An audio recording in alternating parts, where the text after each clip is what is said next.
Jangan lupa subscribe YouTube channel Metro TV News dan jangan lupa nyalakan notifikasinya. Pemirsa, data riset Bloomberg terakhir menunjukkan bahwa Indonesia masuk dalam negara yang berpotensi mengalami resesi. Meski persentasenya terbilang kecil, tapi potensi itu ada dan patut kita waspadai. Dan kita akan lihat data-datanya berikut ini. Yang pertama, saya ingin mengajak Anda untuk melihat daftar negara yang masuk dalam hasil riset Bloomberg yang dinyatakan ini sangat rawan untuk mengalami resesi. Yang pertama adalah Sri Lanka. Ini dengan persentase terbesar, yakni sebanyak 85%, diikuti New Zealand 33%, Jepang dan Korea Selatan 25%, dan seterusnya. Anda bisa melihat di layar kaca Anda saat ini. Bahkan kita lihat di situ ada negara-negara besar atau negara-negara maju begitu ya, seperti China, kemudian Australia, Jepang yang juga tidak lepas dari ancaman untuk terjadinya resesi. Dan kita lihat tadi seperti yang saya bilang bahwa Indonesia persentasenya memang kecil, sebesar 3%, tetapi angka ini masih ada dan ini menjadi suatu hal yang sebaiknya diwaspadai karena kita tahu bahwa Indonesia ini sebetulnya sudah pernah mengalami resesi pada tahun 2020. Resesi ini adalah suatu kondisi ekonomi di mana negara ini pertumbuhan ekonominya negatif selama atau sebanyak 2 kuartal secara berturut-turut. Nah, saya akan bagikan datanya. Kalau di pertumbuhan ekonomi Indonesia tahun 2020 di triwulan kedua, ini terkontraksi 5,32%. Kemudian di triwulan ketiga terkontraksi lagi 3,49%. Dan di triwulan keempat ini minus 2,19%. Jadi secara 3 kali berturut-turut bahkan Indonesia pertumbuhan ekonominya di tahun 2020 negatif begitu ya. Tetapi negatifnya ini terus mengalami perbaikan. Nah, terkait hal ini, hasil riset dari Bloomberg, apa yang sebetulnya menjadi pernyataan atau direspon begitu oleh pemerintah Indonesia? Ini disampaikan oleh Sri Mulyani, Menteri Keuangan Republik Indonesia. Ini disampaikan di Nusa Dua Bali pada tanggal 13 Juli lalu.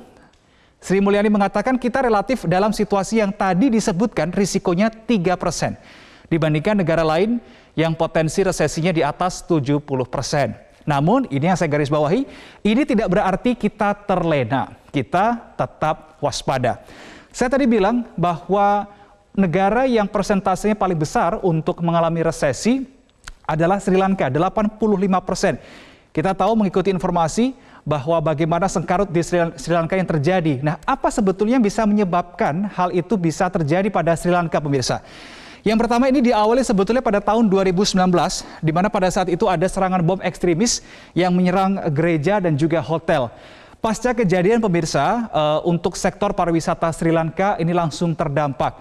Belum selesai, belum bisa bangkit dari hal itu, pandemi COVID-19 melanda hampir seluruh negara di dunia, termasuk di Sri Lanka.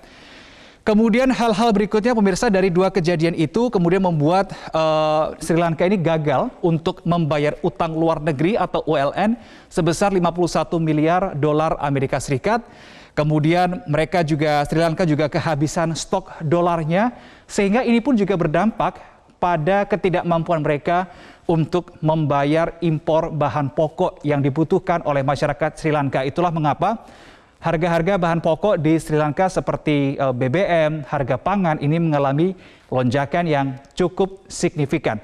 Berdasarkan pengalaman yang dialami oleh Sri Lanka, Indonesia meskipun persentasenya masih kecil seperti yang saya bilang tadi 3%, harus apa? Harus melakukan langkah-langkah mitigasi yang seperti apa? Ini disampaikan oleh Telisa Aulia Valianti, pengamat ekonomi dari Universitas Indonesia. Yang pertama, ia mengatakan bahwa Indonesia harus melakukan diversifikasi ekonomi. Jangan hanya bergantung pada 1 atau 2 komoditi saja, tetapi diversifikasikan ke sektor-sektor yang memang punya nilai tambah. Seperti halnya manufaktur yang bisa menjadi bantalan ekonomi suatu negara. Dalam hal ini adalah Indonesia.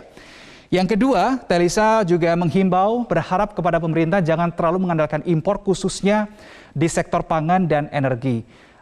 Beliau juga mengingatkan harus meningkatkan produksi dalam negeri. Ini harus dilakukan oleh pemerintah Republik Indonesia. Hal yang berikutnya adalah terkait dengan hati-hati mengelola utang luar negeri. Ini yang menjadi hal berikutnya yang disoroti.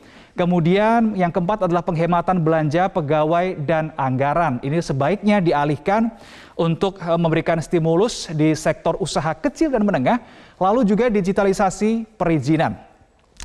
Dan yang berikutnya adalah kelola kebijakan subsidi agar tidak memberatkan APBN. Jadi semuanya harus dilihat secara makro, pemirsa, jangan apa-apa diberikan subsidi sehingga APBN negara Indonesia ini bisa begitu berat, bisa menjadi beban, dan ini bisa berdampak negatif bagi ekonomi negara. Setidaknya ini adalah beberapa hal yang disampaikan oleh Telisa Aulia Valianti, pengamat ekonomi dari Universitas Indonesia. Kita berbicara soal utang luar negeri yang sering kali dibahas, diulas begitu ya. Utang luar negeri Indonesia sangat tinggi, sangat besar. Saya akan ajak Anda untuk melihat datanya. Yang pertama adalah saya ingin mengajak Anda untuk mengetahui jumlah utang luar negeri Indonesia per Mei 2022 adalah 406,3 miliar dolar Amerika Serikat, pemirsa.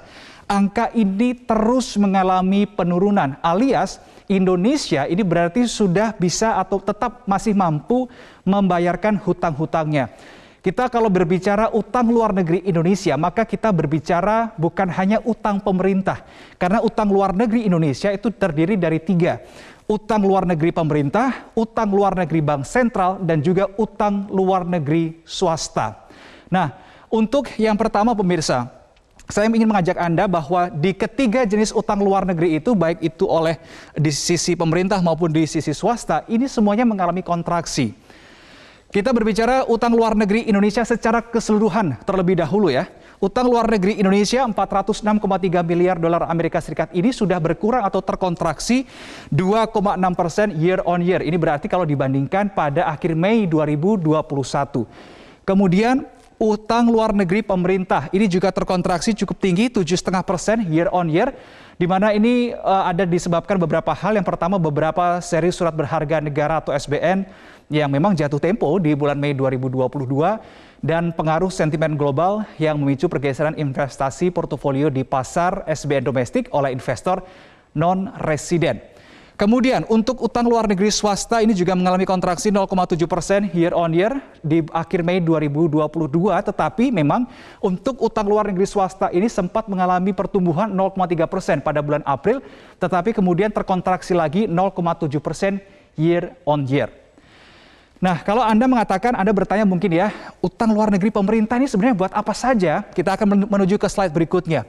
Mayoritas pemirsa, ini adalah untuk kemaslahatan masyarakat Indonesia.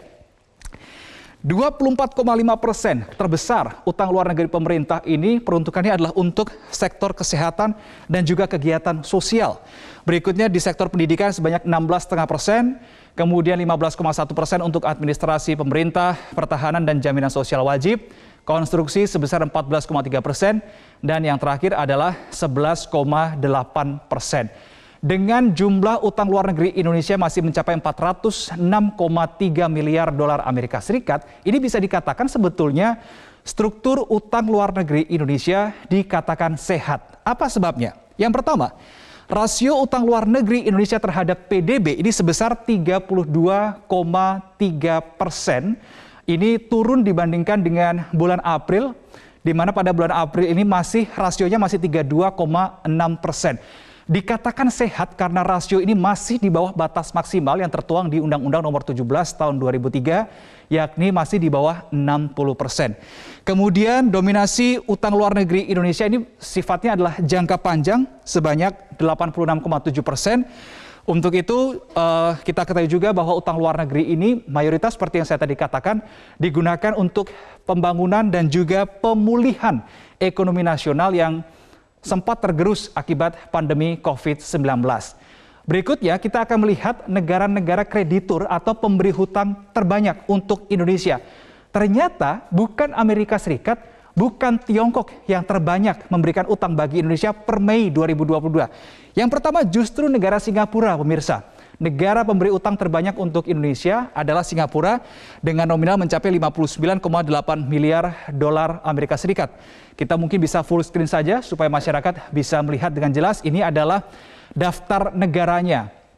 Pemberi kredit atau pemberi utang terbanyak untuk Indonesia, nomor 1 Singapura, Kemudian diikuti Amerika Serikat, Jepang, Tiongkok, dan Hong Kong dengan masing-masing nominal yang ada di layar kaca Anda saat ini. Dengan demikian pemirsa, setidaknya situasi Indonesia masih terbilang jauh lebih baik dibandingkan dengan Sri Lanka khususnya terkait dengan ekonomi. Namun, kondisi ekonomi global yang disebabkan pandemi COVID-19, kemudian konflik dari Rusia-Ukraina yang sampai dengan saat ini masih belum usai, harus betul-betul diwaspadai. Karena sebetulnya dampaknya sudah kita rasakan langsung begitu ya. Misal, harga BBM dan juga LPG non-subsidi yang juga mengalami kenaikan.